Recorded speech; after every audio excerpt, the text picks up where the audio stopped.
Okay, everybody, so what we're going to do here, I'm going to take you through a little bit of a scenario. Let's say we're in the shadows of Bryant-Denny Stadium after the game. Where are we going to go? Hey, how about going to Government Plaza for the T-Town Tailgate? It's not just before the game, it's after the game as well. Let's see how to get there.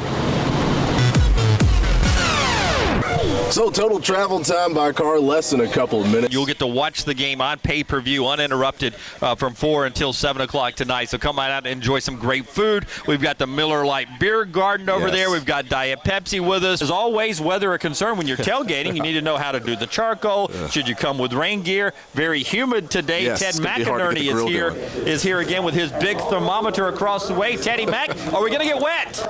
There's a chance for rain today. You can feel it. I know Jim Dunaway used his meteorology a little bit. He said if it's humid, it's going to rain. That is true with the relative humidity. Our big thermometer, we're hanging around 80.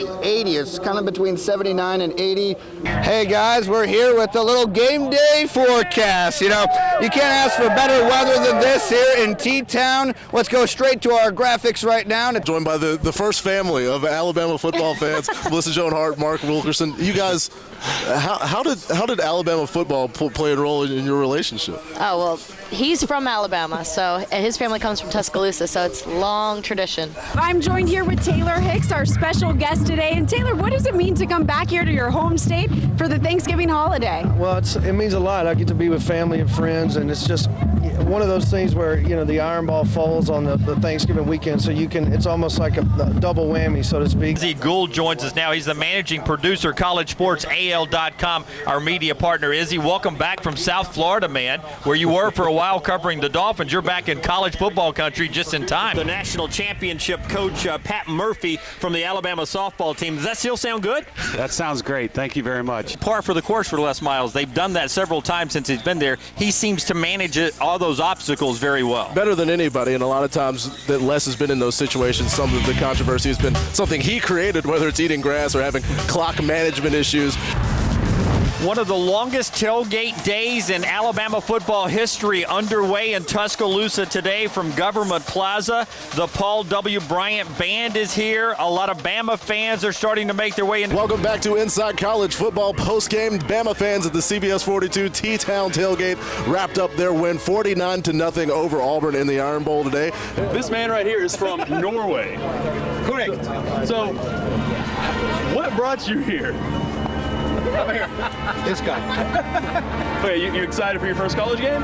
Yes, that I am. And I heard you got to take in some other sports earlier this week. Laker games, 3. What was your favorite part about it? Laker girls. I like his style, guys. Back to you. That Chris Womack getting a little ultimate tailgate action before an early game here in Tuscaloosa, get a chance to eat. Catamounts come to town with a 1 win to start. At one point this year, both teams were 1-0.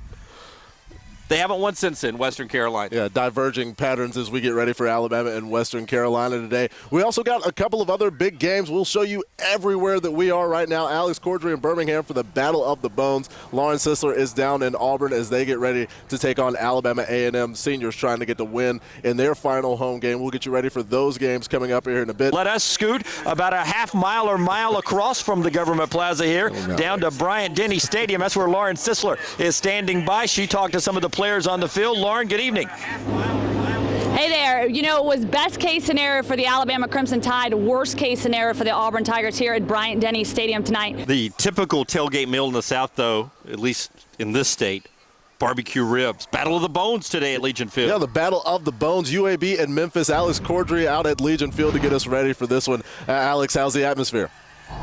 Oh, well, things are getting going. I haven't smelled any barbecue yet. I hope that comes along. As we all know, that's a big tradition for the Battle for the Bones. Next week is the SEC Championship game, Alabama and Georgia.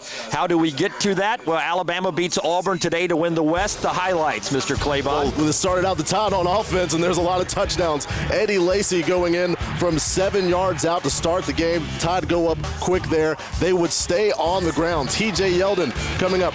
This is a 3-yard touchdown run. Tide, a pair of touchdowns on the ground. Let's go to the air. A.J. McCarron, play action, looking up for a wide open Amari Cooper. He's in the back of the end zone. That's a touchdown, 37 yards. Then Kevin Norwood coming up here. He goes in from 8 yards out. That's a touchdown from McCarron. More touchdowns. This time it's Eddie Lacy on the ground. 1 yard touchdown run. And how about some broken tackles? Amari Cooper going into the end zone. This time shaking the couple of defenders, 29 yards for the touchdown catch. And then to close things out for A.J. McCarron and the rest of those first-teamers for a lot of the day, he finds Kevin Norwood, 37-yard touchdown. The final score there, 49-0. Alabama's second straight win, 49-0. You look at the numbers, and Alabama ends up beating Auburn 49-0, but the offense today, 478 yards to 158 yards. And B.J. Milliken, our producer, with this stat, didn't take a rocket scientist to figure it out, but 7 touchdowns for Alabama, only 7 first downs for Auburn's offense today. So not a great day for the Auburn team. Again, all that postgame coming up in a moment. As you look ahead, and we don't want to do that because we're with you until 8 o'clock with postgame reaction from the players coming up, Gene Chizik, Auburn players as well. But as we look ahead to next week here on CBS 42, the SEC championship game, Georgia beats Georgia Tech earlier today, 42-10, and these two teams are going to match up really well over in Atlanta. They were supposed to play this year in the regular season. Now we're going to get that game in the SEC championship.